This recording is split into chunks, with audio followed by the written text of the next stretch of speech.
Información. Enseguidita, David Cufré con toda la información sobre las medidas económicas que el gobierno acaba de anunciar. Enseguida, el ministro de Agricultura, Luis Basterra, para decirte a vos en qué consiste este paquete de medidas adoptadas por el gobierno. Enseguida también Roberto Feletti, economista, para ver el impacto.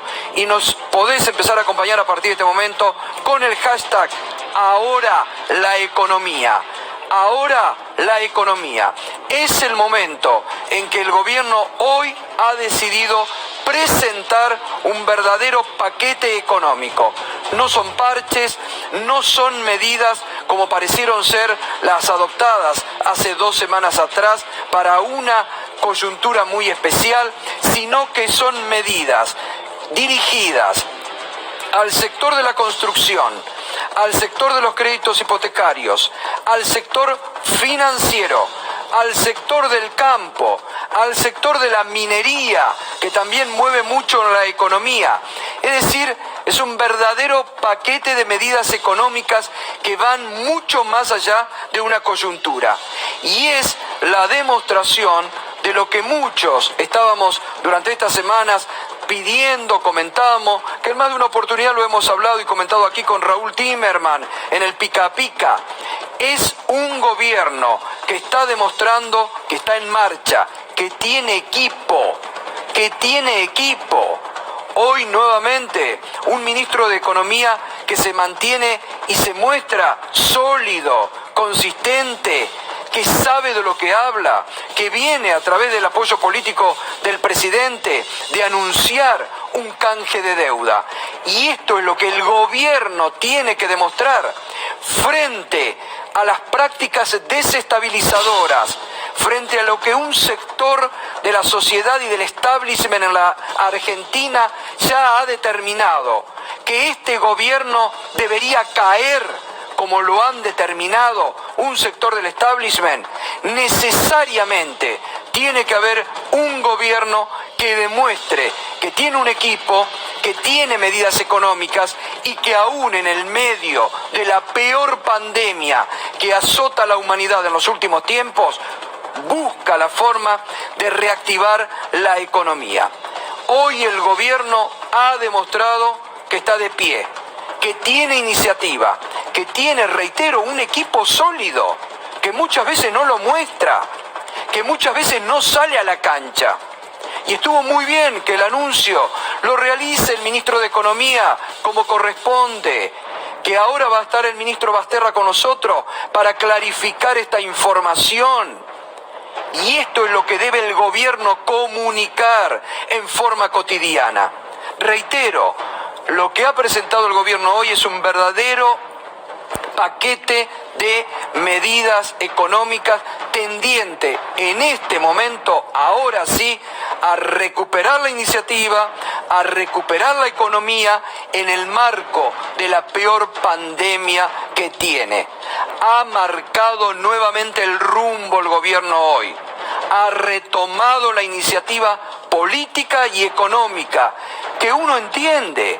La pandemia ha sido y es muy fuerte, pero claro, el gobierno se concentró tanto en recuperar la salud perdida durante el macrismo. ¿Cómo nos vamos a olvidar que este país no tenía Ministerio de Salud?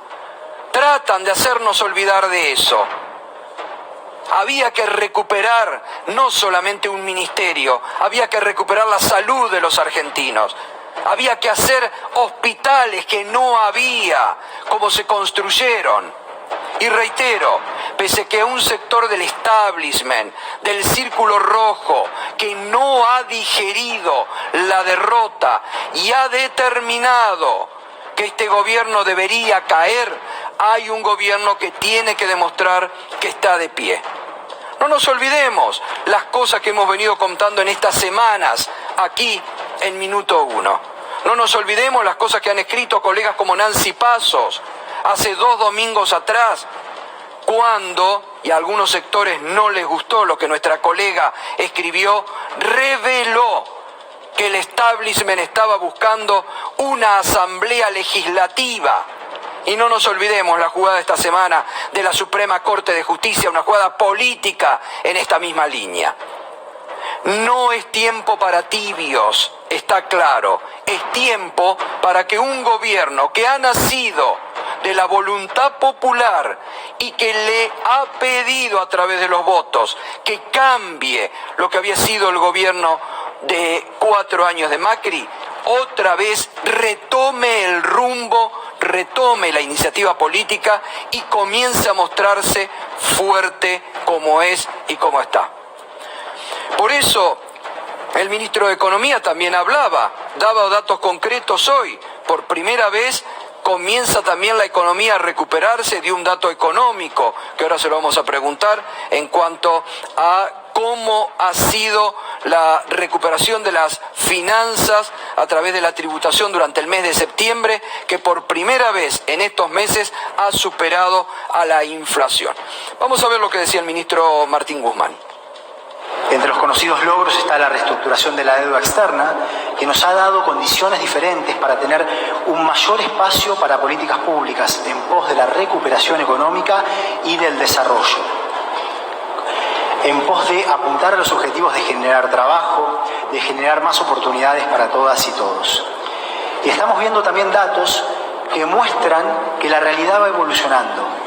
Hoy, por ejemplo, hemos visto que por primera vez en el año la recaudación tributaria ha experimentado una variación interanual positiva en términos reales. Es decir, que los recursos tributarios interanualmente en el mes de septiembre han crecido por encima de la inflación, lo que muestra que la economía está yendo en una dirección, aún con todos sus problemas, que da lugar al optimismo sobre la recuperación a la que se apunta y sobre la que buscamos establecernos. Y poder definir gradualmente una tasa de interés que sea la referencia para toda la sociedad, y luego que haya distintos programas productivos que tengan como referencia ese parámetro, e ir avanzando en la idea de que el sistema financiero canalice los ahorros del sector privado en inversiones productivas, y de forma coordinada el Ministerio de Economía y el Banco Central avancen en políticas macroeconómicas sobre ese lineamiento, buscando generar cada día mejores condiciones para la producción. Junto al proceso de armonización de tasas de interés, Bueno, ahí estaba el ministro de Economía, el ministro Martín Guzmán. Le decía, claro que hay lugar para el optimismo frente a los desestabilizadores o a los agoreros que van a buscar que este gobierno termine. Están dadas todas las condiciones para, aún en el marco de la peor pandemia, para que esto ocurra. Y esto es muy importante. No solamente ha sido un ministro, ha sido todo un equipo, presidente del Banco Central, ministro de la Producción, ministro de Economía, ministro de Agricultura, los que han estado trabajando durante estas jornadas con la dirección del presidente para producir este marco de medidas que optimicen la economía. David, buenas noches, ¿cómo estás? Buenas noches, Gustavo. Y la titular de la FIP, Mercedes Marcó del Pont, te digo porque metió mucho la cuchara en todo este anuncio, claro. ¿No? Guzmán con su tono sereno, ¿no? Mostrando que la realidad que, digamos, ebulle desde lo financiero, lo cambiario, lo mediático, va por un lado, y acá el gobierno, como bien decías vos, Gato, me parece que da una vuelta de página y dice el rumbo es por acá, estamos normalizando la economía, estamos en una situación muy crítica que heredamos y que llegó la pandemia. Frente a eso, me parece que hay anuncios concretos, como bien decías, para el campo, para la industria, para la construcción, para la minería, para el crédito hipotecario, y estamos esperando los anuncios del Banco Central, seguramente con suba de tasa para los ahorristas. Bien, a ver, vamos a ir desgranando algunas de las medidas más importantes. Bueno, hay para todo, como te digo. Para el campo, básicamente hay una baja de retenciones retenciones para todo el complejo sojero. Ayer se mencionaba que iba a ser solo para el aceite y la harina, no, para todo el complejo sojero hay una baja en las retenciones, del 33% al 30%, pero en una forma gradual. O sea, esto lo que busca es que los que están reteniendo los dólares, la liquidación de las exportaciones, lo hagan, ¿no? Básicamente todo este paquete de medidas es por el lado de la oferta para generar mayor ingreso de dólares y tranquilizar el mercado cambiario. Entonces hay una baja en las retenciones de soja del 33 al 30% en el mes de octubre, pero en el mes de noviembre esa baja, que es del 33, pasa al 31,5%. Lo que quiere el gobierno es que se apuren a liquidar en octubre. O sea, si vos liquidás en octubre, en vez de pagar 33, pagás 30. Y si liquidás en noviembre, vas a pagar 31,5. O sea, el beneficio es menor. Y si es en diciembre, el 32%.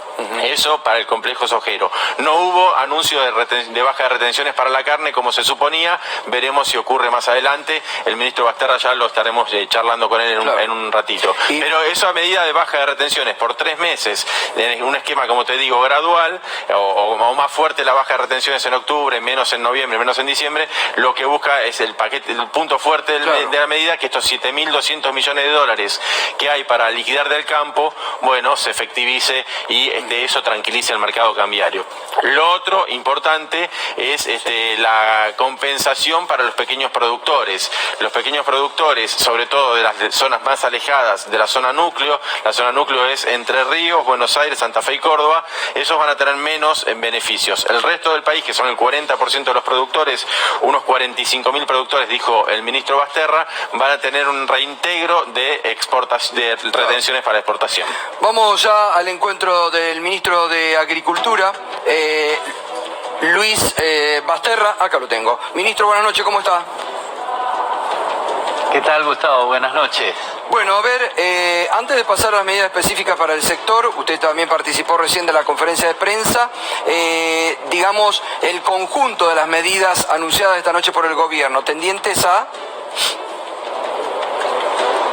la reactivación de la economía y a avanzar en el poner de pie a la Argentina, no esperando una hipotética resolución de la pandemia, sino transitar la pandemia hacia un estado en el cual podamos reactivar la economía con mayor dinamismo aún, generar empleo, generar distribución de riquezas y obviamente trabajar sobre lineamientos estratégicos para el desarrollo de la nación. Acá no solamente hoy hubo anuncio de medidas tendientes a que el sector agroexportador liquide las divisas, sino también un conjunto de medidas, ¿no?, hacia otros sectores justamente de la economía y de los sectores productivos. Sí, fue muy amplia la exposición que hizo el ministro de Economía, Martín Guzmán, donde claramente mostró la consistencia del paquete de medidas, que van desde promover una actividad que dinamiza con mucha celeridad a la economía, como es la construcción, hasta aspectos más sustanciales como es la promoción de la economía del conocimiento. Es decir, trabajar sobre cómo generar empleo rápidamente, pero a la vez trabajar sobre aspectos estructurales que son los que finalmente van promoviendo trabajo cada vez de mayor calidad, a los efectos de recuperar la senda que teníamos años atrás, en los que generar un desarrollo de una tecnología como un satélite, como energía nuclear, claro, era orgullo y no estaba vinculado a un gasto superfluo o a, claro, tirar lavarropas al espacio. Hoy está demostrado para el sector agroexportador, sí, ministro, ¿cuáles son las medidas tendientes a que liquiden y que se generen divisas los que todavía no vendieron las cosechas? Hay dos medidas que tienen este sentido. El primero hubo un reconocimiento por parte del ministro Guzmán respecto a una actitud racional que puede adoptar un ciudadano respecto a mantenerse con un bien que pueda estar ligado su valor a la cotización del dólar. Lo que fue muy claro el ministro es en decir que nuestra política cambiaria va a ser consistente y que no está prevista esa devaluación y que lo que se está trabajando es para armonizar el sistema cambiario para que se deje de lado esa expectativa devaluatoria y que aquellos que están posicionados en dólares, con productos en dólares, puedan ofrecerlos al mercado. Y en este sentido, claramente habló de un bono ligado a la cotización del dólar, que le va a dar la tranquilidad a ese individuo de que si existiera esa posibilidad, va a estar cubierto. Sin embargo, el compromiso del Estado argentino es mostrar que va a ser consistente y que se anima el Estado argentino a ofrecer esta alternativa, pero que en este momento lo que necesitamos es que se salga de la posición de retener esa mercadería, porque son los dólares que requiere la economía argentina para su propia dinámica. Recordemos que cuando una economía empieza a funcionar, empieza a requerir insumos del exterior. Y los insumos del exterior hay que comprarlos con divisas, y esas divisas tienen que, o se las toma por crédito o se las ingresa por venta de productos. La decisión es no tomar el camino del endeudamiento. Ese fue el gran fracaso de la política de Mauricio Macri. Endeudó por varias generaciones al pueblo argentino. La convocatoria es a que tomemos, obviamente con la lógica de que cada uno aporte lo que puede, pero que esto no signifique entrar a un camino a lo bonzo, de entregarse, sino ordenadamente ir transitando, y para eso dar desde el Estado las garantías. Bien. Y en este sentido, este bono ligado al dólar es un instrumento para estimular al tenedor de granos de soja a que los liquide, ¿no? Y eso es una medida realmente muy innovadora, no fuerza, sino que estimula. Bien. Ministro, le agradezco estos primeros lineamientos que vamos a ir siguiendo analizando en el programa. Gracias y un abrazo. Sí, perdón, Gustavo, hay un tema que para mi perspectiva es tan importante como esto, y es el modelo de equidad que ha propuesto nuestro presidente y que se traduce en la decisión de la compensación de los derechos de exportación a los pequeños y medianos productores. Algo lo expresaste vos, representan el 40% de los productores de soja los que van a recibir estas compensaciones, y se dan tanto... Esto es lo que se había anunciado en marzo de este año, ¿no? Eso estaba previsto en la ley de solidaridad que nos propuso el presidente a los argentinos en diciembre, y se lo propuso posteriormente en la reglamentación, y que hoy, finalizada la cosecha, pero además regularizada la deuda externa, hubo mucha crítica, había que ordenar el país. Hoy está ordenado y pudimos hacer esto, que representan casi 12.000 millones de pesos que van a ir al sector de pequeños y medianos productores de soja, aquellos que tienen producciones hasta 400 hectáreas, que se complementa con los más de 10.000 millones de pesos que también se le asignó a la agricultura familiar justamente el 8 de septiembre, el Día del Agricultor. Bien. Bueno, ministro, muchas gracias. Un abrazo. No, por favor. Gracias. Bueno, el ministro de Agricultura comparte los anuncios. Enseguida vamos a analizar la fase económica con el economista Roberto Feletti.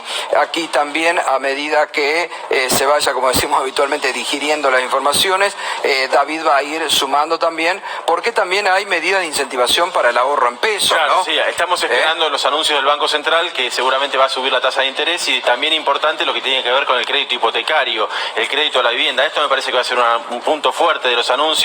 Lo esbozó nomás el ministro Guzmán, se crea una agencia para el crédito hipotecario. Básicamente la idea es que el crédito tenga una variación en función de los salarios y no de la inflación. Bien, con estos temas ahora vamos a seguir también, pero hay muchos otros temas de interés que, como todas las noches, te mostramos aquí en Minuto 1. Irina, la Corte en el centro de todo todas las miradas. La decisión política adoptada hoy jugó sus fichas el Consejo de la Magistratura. Irina, buenas noches. Buenas noches, Gato. ¿Te acordás que explicábamos los otros días que la Corte Suprema acortó los plazos de este recurso de Persaltum que decidió abrir? Por eso el Consejo de la Magistratura tenía solamente 48 horas para presentarse, lo que es un indicio quizá de que la Corte también resuelva rápido. Después se tiene que presentar el procurador Casal, que tiene desde ahora 48 horas, para el procurador interino, Eduardo Casal, que tiene que dictaminar ante la Corte. ¿Qué dijo el Consejo? El Consejo de la Magistratura lo que hizo principalmente fue defender aquella resolución en la que dijo que los traslados de 10 jueces y juezas, la mayoría de ellos ocurridos durante el gobierno de Mauricio Macri, habían sido irregulares. ¿Por qué? Porque no tenían el acuerdo del Senado. Personas que habían sido pasadas de un cargo en una jurisdicción o en una competencia determinada a otro cargo. Los que están en el foco de toda la discusión son Bruglia, Bertuzzi y Castelli, que son los que están en la Corte. Entonces el Consejo defiende esta posición a capa y espada, pero además dice de todas maneras que estos tres jueces, el trío BBC, se confunden a dónde está apuntando. Dice, nos están apuntando a nosotros el Consejo de la Magistratura, pero nosotros a ellos no le hicimos nada. Nosotros solamente dijimos que estaban mal trasladados. Y fíjate, uno de los textuales de esta presentación, que firma Alberto Lugones, que es el presidente del Consejo de la Magistratura, le dice a la Corte, en caso de hacer lugar a la pretensión de los recurrentes, o sea, estos jueces trasladados, la Corte estaría legitimando que aquellos magistrados que cuenten con el beneplácito del Poder Ejecutivo se verían dispensados de cumplir con el procedimiento constitucional de designación de magistrados. Es decir, lo que está diciendo es cualquiera se puede pasar por alto, concursar para un cargo y después pasar por el acuerdo del Senado, y así, bueno, cualquiera podría ser trasladado. Es un poco esta teoría de que cualquier gobierno, si la Corte avala esto, podría poner y sacar jueces donde se le antoje, ¿no? Que esto lo vienen planteando varias personas que han opinado sobre el tema, varios juristas, lo hemos escuchado aquí también, algunos constitucionalistas, y es parte de este planteo del Consejo de la Magistratura, que cuestiona igual, más allá de que dice no es procedente, esto, o sea, va a naufragar el planteo de Bruglia, Bertuzzi y Castelli. De todas maneras, ellos se defienden y explican por qué estos traslados han sido irregulares y no hay ninguna duda sobre eso. El jefe de gabinete, Santiago Cafiero, se refirió hoy a este tema y a la decisión que la semana próxima va a tomar la Suprema Corte de Justicia. ¿Ustedes confían en que la Corte puede llegar a fallar acorde a lo institucional y no acorde a las presiones políticas? Yo te insisto con esto, a ver, el gobierno actuó conforme a la Constitución Nacional. El Senado actuó conforme a la Constitución Nacional y el Consejo de la Magistratura actuó conforme a la Constitución, conforme a la Constitución. Lo que nosotros estamos esperando entonces es que la Corte también actúe conforme a la Constitución. Bueno, ahí salió hoy también el jefe de gabinete, ¿no? Con esta postura, reiteramos, la Corte seguramente el martes va a estar definiendo, pero también, como lo explicaba Irina, esta decisión, esta advertencia hoy del Consejo de la Magistratura lo van a tener que tomar en cuenta seguramente para las definiciones de la semana próxima. Se reaviva una polémica otra vez en nuestro país, sobre todo en la ciudad de Buenos Aires, por el uso de las pistolas Taser. ¿Se acuerdan que en un momento se había dicho que incluso el gobierno anterior había comprado, se habían recomendado su no uso, y la muerte del policía Roldán esta semana ha reavivado la polémica? Incluso en las últimas horas la ministra de Seguridad dijo que justamente un grupo de élite va a utilizarlas. Esto decía la ministra de Seguridad. El atacante era un enfermo mental.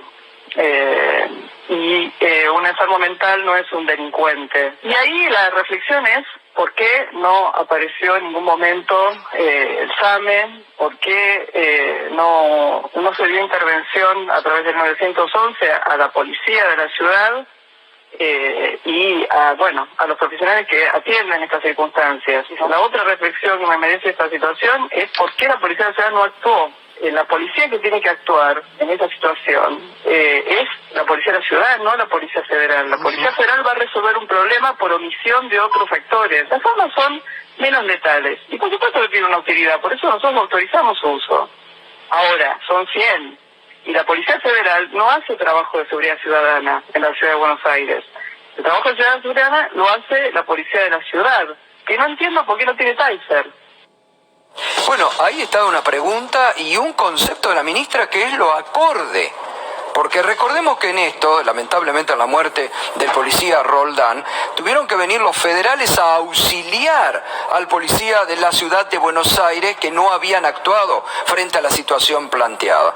Y esto también que, esta última pregunta, ¿no? Que decía, no entiendo por qué la policía de la ciudad no tiene las Taser. Hay una discusión de hace mucho tiempo por este tema, Gato, que además estuvo judicializado y está en la Comisión Interamericana de Derechos Humanos. El gobierno porteño intentó comprar estas pistolas que hacen una descarga de voltios muy fuerte sobre el cuerpo y hay una gran discusión sobre los efectos que tiene sobre el organismo y lo que decía Frederick justamente sobre la letalidad.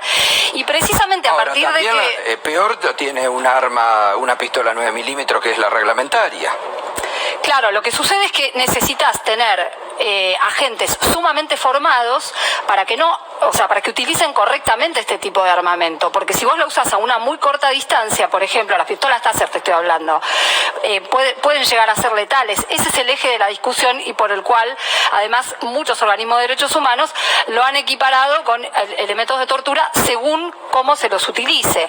Porque la ciudad, de todas maneras, viene anunciando que sí va a incorporar las pistolas Taser y, de hecho, consiguió el aval del Superior Tribunal de la Ciudad de Buenos Aires. Esto cuando se judicializó en primera y segunda instancia, hubo jueces que dijeron que no se podían utilizar, pero luego el Superior Tribunal de la Ciudad lo terminó avalando. Ahora la discusión está en la Comisión Interamericana, pero con el detalle de que como no hay un caso concreto planteado, la discusión es medio complicada. Ahora, la ciudad, y los otros días el secretario de Seguridad, Alessandro, lo que planteaba, que sí, que tienen en los planes utilizarlas, no utilizarlas. Ahora, también ahí era importante, porque acá volvemos a un tema que estamos tratando todos los días aquí, el nivel de desinformación o cómo se miente. No es que habían prohibido el uso de las Taser, no estaba prohibido por el gobierno nacional, como se dijo por muchos medios. No, justamente lo que estaba diciendo Frederick es que va a ser utilizado por un grupo muy pequeño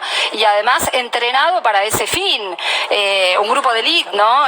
Simplemente esa cuestión no está diciendo que no. Y ella lo que explica es que lo que derogó era una disposición que no hacía que trataba estas armas como si no fueran letales y un margen de letalidad tienen. Entonces lo que ella decía es, también hay que reconocer esto. Si vos miras los relevamientos que se hicieron a nivel internacional, sobre todo en Estados Unidos, donde hubo muchos casos de muertes de esto, pueden ser letales las pistolas Taser, que después vamos a ver. Después vamos a hablarlo ahora enseguida vamos a estar hablando con el secretario de Seguridad a nivel nacional. Porque yo vuelvo a la pregunta, pregunto, ¿qué es más letal, una 9 milímetros o una Taser? No, por supuesto que una 9 milímetros. No entiendo cuál es el debate, nunca entendí cuál era el debate por el no uso de las Taser. Porque, a ver, vos también un policía tiene tiene que cuidar la prevención frente a una delincuencia que cada vez tiene más agresividad. Entonces no entiendo por qué se había dado, si era una cuestión ideológica o era una cuestión, esto que vos explicás, de la letalidad que puede tener. Es que tiene un margen de letalidad, Gato, no pero es que no lo tiene. Pero necesitas lo que pasa es que necesitas una fuerza muy bien formada. Nosotros además tenemos fuerzas de seguridad con un pasado bastante negro, entonces, fuerzas de seguridad que han estado... Pero Irina, tienen armas esas fuerzas de seguridad. Bueno, está bien, y lo que hemos visto es que cuando hubo un gobierno que los autorizó a disparar por la espalda, fueron y lo hicieron. ¿Entendés? Entonces, ¿qué garantía tenemos de que en la ciudad de Buenos Aires, que tiene el mismo sello que tuvo ese gobierno, que autorizó que autorizó el tiro por la espalda, no habilite el abuso de las pistolas Taser? Por eso me parece que es el debate. Más allá de que pueda haber algunas posturas quizá un poco más, sí, teñidas por lo ideológico, si se quiere, es un poco lo que dice Bernie. A mi ver, hay una serie de cuestiones técnicas que también es necesario, en las que es necesario poner el foco. O sea, es un debate a nivel internacional donde tenés organismos internacionales que realmente ponen la alerta sobre esto. Amnistía Internacional tiene un informe muy duro sobre esta situación. Claro, lo que sucede es que acá, frente a una delincuencia que cada vez está más agresiva y que produce estos hechos penosos que terminan con la vida de un oficial, también las fuerzas de seguridad bien preparadas, una fuerza de seguridad bien preparada, también tiene que tener elementos técnicos para responder a esa agresividad, locura, porque en este caso era lamentablemente una persona con problemas psiquiátricos que terminan con la vida de un oficial. Bueno, ahora, el tema es, no hay una fuerza de seguridad capaz de contener esa situación de una manera que no sea utilizando un arma. A ver qué opinaba el secretario de Seguridad de la Ciudad de Buenos Aires, Marcelo de Alessandro, sobre este tema. Sí, estoy de acuerdo con usted que me parece que los policías cuentan con pocos elementos de disuasión. ¿Usted cuando dice eso se refiere a la posibilidad de que estos agentes tengan, por ejemplo, las pistolas Taser? Sin lugar a dudas, todavía seguimos debatiendo si es una herramienta de tortura o es una herramienta del siglo XXI que tiene las trazabilidades tecnológicas que permiten saber exactamente el uso o el mal uso que se le da, y son una herramienta que en esta situación hubieran salvado 2 vidas y hubieran terminado con esto.